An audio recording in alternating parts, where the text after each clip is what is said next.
Hi and welcome to another video. So today I'm going to be talking about the Silca Super Secret Chain Coating. About a month ago I created a setup video of this and how to set up a brand new chain using the Silca chain stripper to prepare it so you've got a completely clean chain, and then to apply this and how to do it basically. So I'll put a link to that if you haven't already seen it above, and I'll also put it in the description below. So yeah, I've been using this for about a month now, and before I go too deep into how I've been getting on, I just want to put a bit of a disclaimer out. I'm not going to be in this video talking about how many watts it's saved, how much faster it's made me, because genuinely I can't work that out. They're not metrics that I'm able to give you because I'm just a normal cyclist. The sort of cycling I've been doing has been quite varied, quite a bit different to how I would normally spend my summer if I'd been at home in the UK. So I'll talk mainly about the reasons why I decided to try this as a lubricant, and that's because I wanted something that was going to be easy to maintain, easy to clean, easy to apply, and that ran nice and quiet, essentially, and shifted well. So in the last month I've done about 600 miles, and that's been really varied riding. I've done completely pan flat, quite fastish rides in France and here in the UK. And I've also been doing quite a bit of mountain riding in Andorra and the Dolomites. That's where the most of the miles has been done using this lubricant. So quite a variety really of riding that I've tested it out on, and I've also tested it in all weathers as well. So in Andorra it was terrible weather for the first ride, and yeah, I've used it in the rain and then I've used it in the dry. If you are interested in the Andorra and Dolomites cycling, then there will be videos coming soon, so subscribe if you want to catch those. So let's start with the shifting performance and the noise. These are two things I'm really happy about. So in the past I've used Squirt, and I found that shifting performance was fine. I always find shifting performance is fine, to be honest, no matter what I use, as long as there's a decent quality lubricant on there. But noise-wise, Squirt was really noisy, whereas this does create a really nice and quiet drivetrain, so I'm really happy with the noise levels on it. And I'd say it's probably a similar noise level to just using a good quality lubricant. So I quite like the Muck Off, I think it's C3. I think that's a really good lubricant. I know a lot of people say, oh, it's just some sort of marketing gimmick with the UV light that you get to check that it's applied properly. But I think as long as it doesn't rain, because if it rains when you're using C3, it just washes it straight off. But as long as it doesn't rain, I think that's a good lubricant. I think this is as good as C3. And when I was in Andorra and it did rain pretty badly, it didn't wash off and it didn't attract too much dirt. So I'm pretty happy with the wet weather performance as well with the lubricant. So after 300 miles, I decided to reapply because it felt like the chain was getting a little bit dry and out of lubricant, especially because we'd had the rain.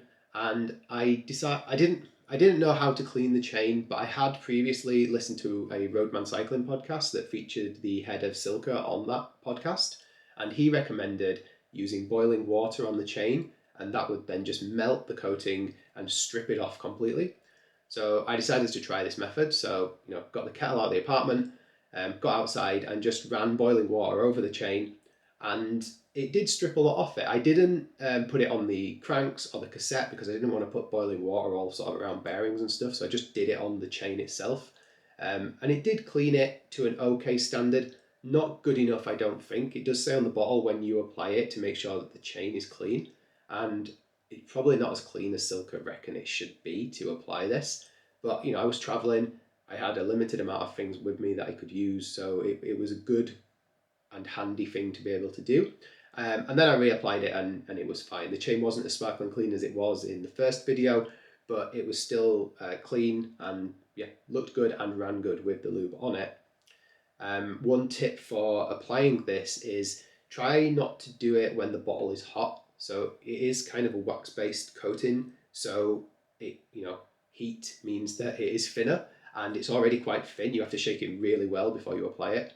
So I'd recommend making sure that this is in quite a cool location before you are going to apply it, and it'll just make it so much easier to apply. It'll stick to the chain a lot better. So I'll quickly show you what it looks like now. So I'm home, I've done 600 miles, and it included that halfway through those miles I've done this kind of partial clean and reapply. And I think you'll agree that considering that I've ridden in dusty environments and also in really wet environments, that it's actually held up pretty well. It's cleaner than I think it would be with a traditional lubricant, especially one that's quite good in wet weather. As good as this in wet weather, something like the Phoenix lubricant, I think that's really good in the wet, but it doesn't have attract a lot of muck. So I think you'll agree it's looking pretty good considering the mileage and not having been cleaned properly. One thing I will say is that now I am back, I will be cleaning the chain properly before I then reapply this. So I'll have a really nice clean chain, start from scratch again. So I guess ultimately the question is, would I recommend it? It's pretty expensive when you compare it to other lubricants, and it is quite a faff to set up. And obviously the setup adds to the expense because you have to buy that chain stripper, but it is supposed to do, I think, 4 or 5 chains. So it will last a while. But it does keep a cleaner looking drivetrain. I'm pretty sure of that compared to using a regular lube.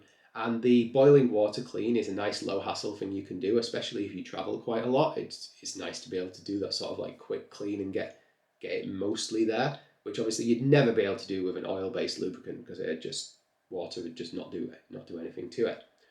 I'm pretty happy with the wet weather performance. I'm happy with the shifting performance, and I'm happy with the noise levels. I think it's really good, just as good as a traditional wet weather lube would be.